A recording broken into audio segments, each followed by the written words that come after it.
बिस्मिल्लाहिर्रहमानिर्रहीम। अच्छा, glucose is life. क्यों? Because your brain prefers it, red blood cells absolutely depend on it, और an exercising muscle can burn through glucose rapidly using anaerobic glycolysis. But here's the problem. Blood glucose cannot be left to chance. ठीक है? और क्या होता है कि dietary glucose is unreliable. क्यों? Because you may have eaten और you may not have eaten. ठीक है ना? तो gluconeogenesis can make new glucose, but it is a relatively slow rescue system. ठीक है? तो फिर how does your body guarantee a rapid supply of glucose whenever demand suddenly rises? The answer is elegant. Allah has designed a built-in glucose reserve system, और ये क्या है? Glycogen. ठीक है? It is a highly branched storage form of glucose that can be mobilized within minutes to maintain blood glucose and meet energy demands. क्या होता है कि when glucose is abundant after a meal, the body doesn't waste the opportunity. ठीक है? क्या करती है? It stores it. ठीक है ना? तो in this lecture we'll uncover glycogen synthesis और glycogenesis. इसमें क्या होता है कि how access glucose is captured, activated, assembled and packed into glycogen for future use. ठीक है? अच्छा, अब आप देखेंगे इधर जो हाईलाइटेड एरिया है ना, ये आपको मेटाबॉलिक मैप में दिखा रहा है कि ग्लाइकोजन सिंथेसिस और ग्लाइकोजन डिग्रेडेशन जो है ना, वो किधर प्लेस्ड हैं within the major pathways of energy metabolism. अच्छा, so together these pathways serve as the body's glucose storage and rapid release systems. ठीक है? And they help maintain the energy supply during changing metabolic demands. Glycogen synthesis क्या है कि excess glucose is converted into polymeric storage form glycogen. ठीक है? That is how we define glycogen synthesis. अच्छा, तो glycogen क्या सर्व कर रही है? It is serving as the body's rapidly accessible glycogen reserve. अच्छा, अब इसके मेजर स्टोर्स किधर हैं? These are found in the skeletal muscle and liver. ठीक है? Although smaller amounts are present in kidneys and most other cells. ठीक है? वो थोड़े बहुत उन्होंने रखे होते हैं for their own local energy needs. ठीक है?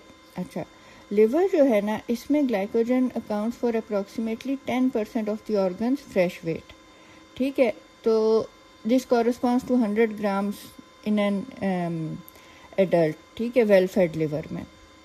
इन कंट्रास्ट स्केलेटल मसल जो है, it contains around 400 grams of glycogen in total. लेकिन आपको पता है मसल्स तो बहुत ज़्यादा हैं कंपेयर टू लिवर, तो मसल मास जो है वो बहुत लार्जर है, तो इसलिए this represents only about 1 to 2% of the fresh weight of a resting muscle. ठीक है? लिवर में क्या है? 300 ग्राम्स है, लेकिन 10% of the organs fresh weight है। ठीक है? मसल में कितनी है? 400 ग्राम्स है, लेकिन 1 to 2% of the fresh weight है रेस्टिंग मसल का। अच्छा, एक और जो इम्पोर्टेंट इधर पॉइंट है कि liver and muscle glycogen serve different purposes. Liver glycogen जो है, it maintains the blood glucose concentration, especially जो है ये जो अर्ली स्टेजेस ऑफ फास्टिंग है उनमें। ठीक है? लेकिन मसल जो है ना, वो नहीं करता। क्या होता है? आफ्टर अ मील आपका ब्लड ग्लूकोज कैसे मेंटेन रहता है कि circulating glucose from dietary intake maintains the blood glucose for approximately 3 to 4 hours। ठीक है? अच्छा, अब once this external supply declines, hepatic glycogen degradation begins, releasing glucose into the bloodstream to maintain normal blood glucose levels. आपने खाना खाया, 3 से 4 घंटे तक जो आपने खाया खाना, उसमें जो ग्लूकोज था उससे आपकी एनर्जी मेंटेन रही, ब्लड ग्लूकोज मेंटेन रहा। फिर आपको भूख लगती है, अगर आपको खाना नहीं अवेलेबल तो क्या होता है, भूख मर जाती है। क्यों वो मर जाती है? क्योंकि आपका ग्लाइकोजन ब्रेकडाउन स्टार्ट हो जाता है और वो फिर ब्लड ग्लूकोज लेवल्स मेंटेन करने लग जाता है, ठीक है। लेकिन जो लिवर के ग्लाइकोजन स्टोर्स हैं ना, वो लिमिटेड हैं and are generally sufficient for less than 24 hours of fasting. अच्छा, जो मसल ग्लाइकोजन है ना, it is not use to maintain blood glucose. क्यों? Because muscle lacks glucose 6 phosphatase, ठीक है। तो ये एग्जाम्पल है, ये कॉन्सेप्ट एग्जाम्स में ज़रूर चेक होता है, ठीक है, कि एक कि muscle blood glucose level maintain नहीं करता, दूसरा वो क्यों नहीं वो करता उसको maintain, because it lacks glucose 6 phosphatase, ठीक है। और जब तक ग्लूकोज के, आपको पता है, सर पे फॉस्फेट लगा हो तो वो तो सेल से बाहर ही नहीं निकल सकता ना, तो वो फिर ब्लड में तो नहीं जा सकता ग्लूकोज को मेंटेन कराने। हाँ, मसल के अंदर वो कर सकते हैं। तो instead the muscle glycogen is reserved for its own energy demands, specially during the exercise, ठीक है। अच्छा, अब एक सवाल पैदा हो गया। सवाल क्या है कि why does the body store glucose as glycogen instead of keeping it as a free glucose inside the cell? Answer क्या है? The answer is osmotic protection and efficient storage, ठीक है। अगर जो ग्लूकोज है ना वो फ्री प्रेजेंट होता, ठीक है, तो इसकी कंसंट्रेशन जो है वो किधर तक राइज कर सकती थी? 0.4 मोलर तक, ठीक है। और उसमें क्या होना था कि it would have generated a substantial osmotic pressure. क्या होता? Water would move into the cell, ठीक है। उससे क्या होता? सेल्यूलर स्वेलिंग एंड जो भी उसके नॉर्मल सेल्यूलर फंक्शन है वो डिस्टर्ब हो जाते, ठीक है। तो अब सेल्स जो हैं वो कैसे इस प्रॉब्लम को सॉल्व करते हैं, ठीक है, by converting glucose into glycogen, ठीक है। अब ग्लाइकोजन क्या है? It is a highly branched polymer, ठीक है। और जब same amount of glucose is stored in polymerized form as glycogen, the effective concentration falls dramatically to approximately 0.01 micromolar, ठीक है, and it greatly reduces the osmotic effects, ठीक है। ये भी एग्जाम्पल है, इम्पॉर्टेंट कॉन्सेप्ट है कि अगर ग्लूकोज ऐसे ही प्रेजेंट होता सेल में तो इसकी कंसंट्रेशन 0.4 मोलर होती और वो फिर ऑस्मोटिकली एक्टिव होता और वो प्रॉब्लम्स कॉज करता, सेल स्वेल हो जाते, ठीक है। लेकिन अब ये जब ग्लाइकोजन की फॉर्म में पॉलीमराइज हो गया है तो अब जो इसकी कंसंट्रेशन है वो फॉल हो गई है टू 0.01 माइक्रोमोलर, किधर 0.4 मोलर और किधर 0.01 माइक्रोमोलर, ठीक है। अच्छा, तो ग्लाइकोजन जो है आपके साइटोसोल में कैसे स्टोर हुई है? एज लार्ज ग्लाइकोजन ग्रैन्यूल्स, ठीक है। जो इसका बेसिक स्ट्रक्चरल यूनिट है ना, that is a beta particle, ठीक है। It measures approximately 21 nanometer in diameter, ठीक है। और इसमें कितने ग्लूकोज रेजिड्यूज हैं? 55,000, ठीक है। और with nearly 2000 non reducing ends, ठीक है। अब इसका फ़ायदा क्या है कि ये जो इतने ज़्यादा नॉन रिड्यूसिंग एंड्स हैं ना, they allow rapid simultaneous addition and removal of glucose molecules, ठीक है, making glycogen an ideal storage form for quick energy mobilisation. आप सोचो ना, अगर एक ये लंबा सा पॉलीमर होता तो उसका एक ही नॉन रिड्यूसिंग एंड होता और उसमें से ग्लूकोज उतारना, जब एकदम आपको एनर्जी नीड आई है, जब आपने ग्लूकोज को मोबिलाइज करना है, ग्लाइकोजन डिग्रेडेशन करनी है, तो वो बहुत आहिस्ता आहिस्ता एक एक उतरता। लेकिन अब जब इसके इतने ज़्यादा एंड्स हैं तो वो इकट्ठे उन पे से जब ग्लूकोज मॉलिक्यूल्स रिलीज होंगे तो वो एनर्जी एफिशिएंट हो जाएगा, ठीक है। अब एक जो वेल फेड इंडिविजुअल है ना, उसमें क्या होता है कि approximately 20 to 40 beta particles aggregate, ठीक है, और वो जो है फॉर्म करते हैं फिर लार्ज अल्फा रोसेट्स, ठीक है। और these can be visualised under the electron microscope, ठीक है। और interestingly these alpha rosettes disappear approximately after 24 hours of fasting, ठीक है। तो वो क्या बता रहे हैं? They reflect that glycogen stores have been depleted, ठीक है। अच्छा, अब ज़रा हम आ जाते हैं कि जो इसके ब्रांच पॉइंट्स है ना, these are found by alpha 1,6 glycosidic bonds, ठीक है, जबकि जो लीनियर चेन्स हैं उनमें कौन सा है, अल्फा 1,4 बॉन्ड्स हैं। और इस तरह से एक हाईली ब्रांच स्ट्रक्चर जो है वो rapid glucose storage and release के लिए फॉर्म हो गया, ठीक है। तो अभी तक हमने क्या देखा है कि glycogen is a highly branched polysaccharide composed exclusively of alpha D glucose molecules, ठीक है, and it serves as the major storage form of glucose in body, ठीक है। The glucose residues are primarily connected through alpha 1,4 bonds forming linear chains of glycogen, ठीक है। फिर क्या होता है कि approximately after 8 to 14 glycosyl residues branch आती है, ठीक है, और वो किस तरह से आती है, अल्फा 1,6 ग्लाइकोसिडिक लिंकेज से, ठीक है। तो इस तरह से it creates the characteristic highly branched architecture of glycogen, ठीक है।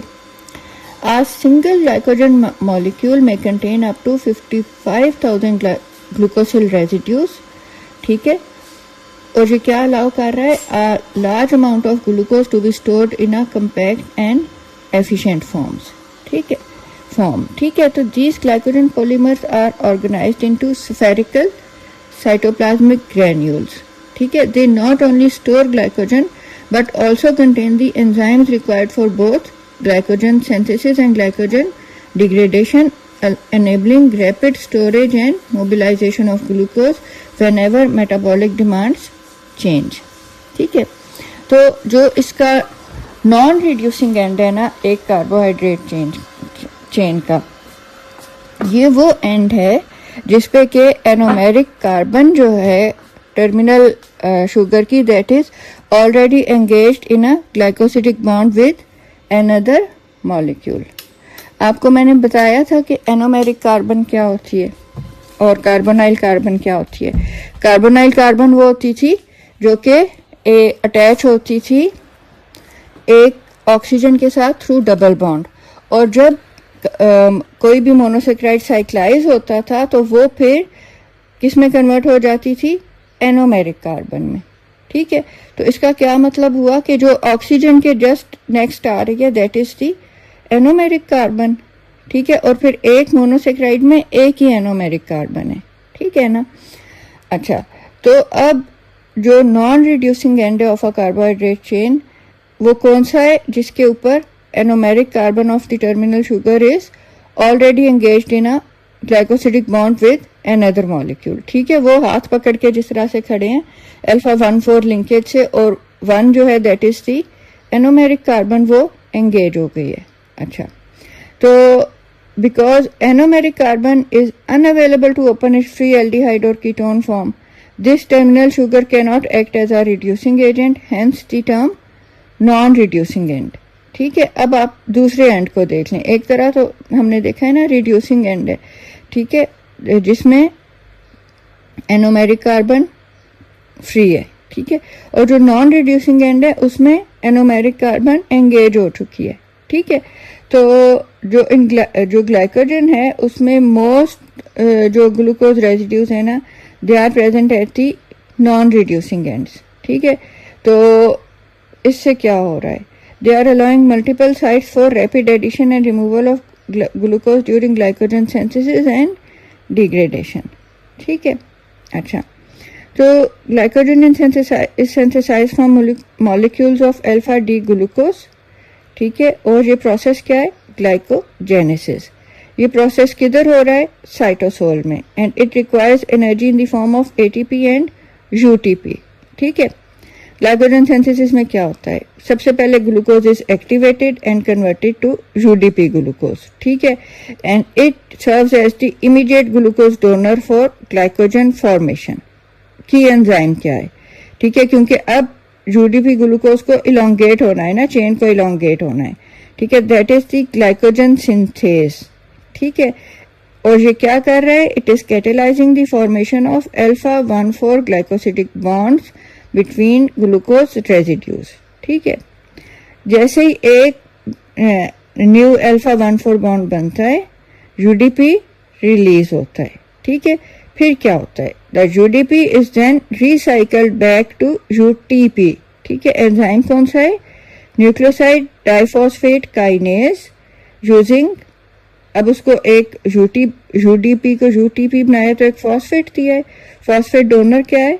एटीपी है। ठीक है, तो UDP plus ATP makes UTP plus ADP. ठीक है, अब ये जो रिसाइकलिंग है ना, it ensures a continuous supply of activated glucose for the ongoing glycogen synthesis। समझ आ गई? ग्लूकोज ऐसे ही आके इनकॉर्पोरेट नहीं हो सकता, इसको पहले यूडीपी ग्लूकोज बनना होता है, मींस कि वो एक्टिवेटेड ग्लूकोज है। अब जो इसका फर्स्ट कमिटेड स्टेप है ना टुवर्ड्स ग्लाइकोजन सिंथेसिस, ये है conversion of glucose 6 phosphate to glucose 1 phosphate. ठीक है, तो ये कौन कैटेलाइज कर रहा है? फॉस्फोग्लूकोम्यूटेस। ठीक है, और इसमें एक इंटरमीडिएट पहले बनता है which is the glucose 1,6 bisphosphate. ठीक है, अच्छा, अब ये ग्लूकोज 1 फॉस्फेट बन गया। Next it must be activated before it can be incorporated into glycogen. ठीक है, और जो एक्टिवेटेड यूटीपी ग्लूकोज है, it serves as the direct donor of all glucosyl residues added to the growing glycogen molecule. ठीक है, अच्छा, तो आपने देख लिया कि UDP glucose is synthesised from glucose 1 phosphate and UTP. ठीक है, and it is a reaction catalysed by UDP glucose phosphorylase. ठीक है, अच्छा, इस रिएक्शन में क्या होता है? नाम से ही पता चल रहा है, पायरोफॉस्फेट रिलीज हुआ है। ठीक है, और जो पायरोफॉस्फेट रिलीज हुआ है, it is rapidly hydrolysed into 2 inorganic phosphate molecules by pyrophosphatase. ठीक है, अब आपको नजर ही आ रहा है कि this hydrolysis is highly exergonic. ठीक है, और क्या करेगा कि it is going to pull the reaction forward and ensure efficient production of UDP glucose. ठीक है, और this is making glycogen synthesis energetically favourable. जो एंजाइम है ना ग्लाइकोजन सिंथेस, ठीक है, ये क्या कर रहा है? अल्फा 1,4 लिंकेजेस बना रहा है। ठीक है, लेकिन इसकी एक लिमिटेशन है। ठीक है, it can not initiate glycogen synthesis from free glucose. ठीक है, ये सिर्फ एक एग्जिस्टिंग जो चेन है ना उसको ये एलोंगेट कर सकता है। ठीक है, लेकिन ये फ्रॉम स्क्रैच उसको इनिशिएट नहीं कर सकता। इसका क्या मतलब है कि इसको एक प्राइमर रिक्वायर्ड है, या फिर जो है प्राइमर में क्या हो सकता है, या तो इसको कोई प्री एग्जिस्टिंग ग्लाइकोजन फ्रेगमेंट मिल जाए। ठीक है, तो उसको फिर ये एक्सटेंड करना शुरू कर सकता है। ठीक है, लेकिन अगर कोई ग्लाइकोजन फ्रेगमेंट एग्जिस्ट नहीं करता, ठीक है, तो फिर ये किस तरह से ग्लाइकोजन सिंथेस काम करेगा? ठीक है, ये एक स्पेशलाइज्ड प्रोटीन जो है उसको यूज करेगा, और वो प्रोटीन है ग्लाइकोजेनिन। ठीक है, अब ग्लाइकोजेनिन जो है ना, it is acting both as a primer and as an enzyme. ठीक है, it contains critical tyrosine residue at position 194। ठीक है, और इस टायरोसिन रेजिड्यू का हाइड्रोक्सिल ग्रुप जो है, it serves as the attachment site for every first glucose molecule transferred from UDP glucose। ठीक है, और remarkably this initial reaction is catalyzed। ठीक है, जैसे ही एक प्राइमर जो है it has been formed, glycogen chain elongation can begin। अब मसला तो ज्यादा था कि वो स्टार्ट कैसे हुआ, स्टार्ट हो गया, प्राइमर पे वो अटैच हो गया। ठीक है, अब क्या होगा कि during elongation glucose residues are transferred from UDP glucose to the non-reducing ends of the growing glycogen molecule। ठीक है, अच्छा, कौन कैटेलाइज कर रहा है? Glycogen synthase. ठीक है, क्या हो रहा है कि अल्फा 1,4 ग्लाइकोसिडिक बॉन्ड फॉर्म हो रहा है। किसके बीच हो रहा है? Anomeric hydroxyl group on carbon 1 of the activated glucose and the hydroxyl group of carbon 4 of the terminal glycosyl residues of the growing chain। ठीक है, अब क्या हो रहा है कि with each addition UDP is released and glycogen molecule extends one glucose unit at a time ठीक है, और ये क्या हो रहा है, it is occurring at multiple non reducing ends, ठीक है, अलाउइंग रैपिड ग्लाइकोजन सिंथेसिस। ठीक है, तो की कॉन्सेप्ट्स अभी तक आपने क्या देखे हैं कि यूडीपी ग्लूकोज आ रहा है, किधर आ रहा है, नॉन रिड्यूसिंग एंड पे अटैच हो रहा है, कौन कर रहा है, ग्लाइकोजन सिंथेस कर रहा है, क्या बना रहा है, अल्फा 1,4 बॉन्ड बना रहा है क्या, और रिलीज क्या हो रही है, इधर यूडीपी रिलीज हो रही है। ठीक है, अच्छा, लेकिन अगर ग्लाइकोजन सिंथेसिस जो है ना it involved only glycogen synthase, so resulting molecules would be a long linear unbranched polymer of glucose connected exclusively by alpha 1,4 glycosidic bonds। लेकिन ग्लाइकोजन तो लीनियर पॉलीमर नहीं है, ठीक है, तो इसका क्या मतलब है कि इधर एक स्पेशलाइज्ड ब्रांचिंग एंजाइम होता है विच introduces alpha 1,6 glycosidic linkages creating branches throughout the glycogen molecule। ठीक है, अब ब्रांचेस जो है ना उनके मेजर फंक्शनल एडवांटेजेस हैं। एक कि branching dramatically increases the number of non reducing ends. ठीक है, इससे क्या होता है कि it creates multiple sites where glucose residues can be added during glycogen synthesis or removed during glycogen degradation। Result क्या है कि branching allows the glycogen to function as a rapidly mobilizable and highly efficient storage form of glucose। ठीक है, अब branches कौन create कर रहा है, branching enzyme। इसका दूसरा नाम क्या है, amylo alpha 1,4 to alpha 1,6 trans ग्लाइकोसाइलेज। ठीक है, आपको इसके नाम से ही पता चल रहा है कि 1,4 लिंकेजेस को जो है ये 1,6 में ट्रांसफर कर रहा है एक तरह से। वो देखते हैं आगे क्या होता है कि once a glycogen chain reaches sufficient length, ये एंजाइम आता है, it removes a block of approximately 6 to 8 glucosyl residues. किधर से इसने काटा है, from the non-reducing end by breaking an alpha 1,4 glycosidic bond। ठीक है, इसलिए इसके नाम के शुरू में एमाइलो अल्फा 1,4 था। फिर था दूसरा इसका नाम का ऐसा था अल्फा 1,6 ट्रांसग्लाइकोसिलेज। ठीक है, तो अब आप इधर देखें कि इसने एक जो है उसका सेगमेंट स्नैप किया। ठीक है, देन जो सेगमेंट इसने स्नैप किया है इट इज ट्रांसफर्ड, ठीक है, and attach to hydroxyl group of carbon 6 of an internal glucosyl residue। ठीक है, उसने काटा और उसको लेके आपको पता है कि एक कार्बन 6 जो है वो कैसे होता है, एक सींग की तरह जब ग्लूकोसाइक्लाइज होता है तो वो उसके ऊपर खड़ा हुआ होता है। ठीक है, वो उसके रिंग से ऊपर आपको नजर आ रहा होता है। तो ये क्या किया है, इसने एक उसका सेगमेंट काटा है, उसको जाके एक किसी भी ग्लूकोज रेजिड्यू के जो चेन थी बाकी उसके ऊपर गया है और उसके सींग के ऊपर उसको स्टिच कर दिया है। उसके जो 6 कार्बन था एक इंटरनल ग्लूकोसिल रेजिड्यूज का उस पर स्टिच कर दिया है, उस पर अटैच कर दिया है, उस पर ग्लाइकोसिडिक बॉन्ड बना दिया है। तो अब ये क्योंकि इसने 6 पे उसको अटैच किया है तो अब ये क्या हो जाएगी, अल्फा 1,6 लिंकेज। ठीक है, ये एग्जाम गोल्ड है कि जो भी ब्रांच पॉइंट है उस पर क्या होता है, अल्फा 1,6 लिंकेज। ठीक है, तो because it transfers glucose residues from a carbon 4 linkage to a carbon 6 position, the enzyme जो है वो उसको हम क्या कहते हैं, 4,6 ट्रांसफेरेज। ठीक है ना। अच्छा, अब ब्रांच फॉर्मेशन से क्या हुआ है, it creates an additional non reducing and. ठीक है, अब इसने जो इनिशियल ओरिजिनल चेन बनी है उसको भी प्रिजर्व किया है, लेकिन उसने एक क्यों ब्रांच बनाई है और ब्रांच के एंड पे एक और नॉन रिड्यूसिंग एंड आ गया। पहले जब वो लीनियर जा रहा था उसके पास एक ही नॉन रिड्यूसिंग एंड था, अब 2 नॉन रिड्यूसिंग एंड आ गए। ठीक है, अब क्या होगा कि both newly form branch and the original chain, ठीक है, दे कैन बी इलोंगेटेड। ठीक है, अब दोबारा ग्लाइकोजन सिंथेज इनको इलोंगेट करने लग जाएगा। ठीक है, तो इस तरह से रिपीटेड साइकिल्स हो रहे हैं, इलोंगेशन एंड ब्रांचिंग। ठीक है, and this is going to generate glycogens highly branch structure.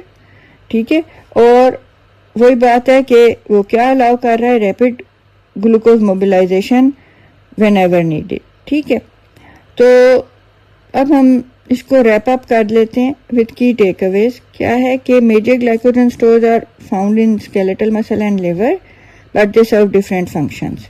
ठीक है, muscle glycogen acts as a local fuel reserve supplying glucose for ATP production during muscle contraction. ठीक है, exam gold है, muscle कभी भी आपका ब्लड ग्लूकोज नहीं maintain करता। मसल का ग्लाइकोजन, मसल के पास कितना ग्लाइकोजन है? 400 ग्राम्स है। कितना? 1 to 4% ऑफ दी उसका फ्रेश वेट है। ठीक है, लेकिन वो किस लिए पड़ा है? मसल जब एक्सरसाइज करेगा वो उधर काम आता है। क्यों? क्योंकि ग्लूकोज 6 फॉस्फेटेज नहीं है मसल के पास। ठीक है, वो जब क्योंकि जब तक ग्लूकोज के ऊपर से फॉस्फेट ना उतरे वो बाहर नहीं जा सकता, तो इसलिए ये एक मैकेनिज्म है कि ये मसल को ही करे। ठीक है, लिवर ग्लाइकोजन जो है ये ब्लड ग्लूकोज कंसंट्रेशन मेंटेन करता है during the fasting. Structurally glycogen is a highly branched polymer of alpha D glucose. Linear chains are connected by alpha 1,4 bonds, branches alpha 1,6 linkages. Immediate building block UDP glucose synthesized from glucose 1-phosphate and UTP by UDP glucose phosphorylase. ठीक है, glucose residues from UDP glucose are added at the non-reducing end of glycogen. कौन सा enzyme था? Glycogen synthase, जो कि rate limiting enzyme है glycogen synthesis का। ठीक है, क्या बनाता है? Alpha 1,4 bonds. ठीक है, और ये इनिशिएट नहीं कर सकता, इट रिक्वायर्स अ प्राइमर ग्लाइकोजेनिन। ठीक है, ब्रांचेस जो हैं वो कैसे इंट्रोड्यूस हुई हैं? Amylo alpha 1,4 to alpha 1,6 transglycosylase also called 4,6 transferase. ठीक है, और ये क्या करता है? Transfer the block of 6 to 8 glucosyl residues to create new alpha 1,6 branch points. और ये जो ब्रांच पॉइंट्स हैं ये क्या करते हैं? They allow generation of multiple non-reducing ends, allowing glucose to become the body's compact, rapidly synthesized and rapidly mobilized glucose reserve.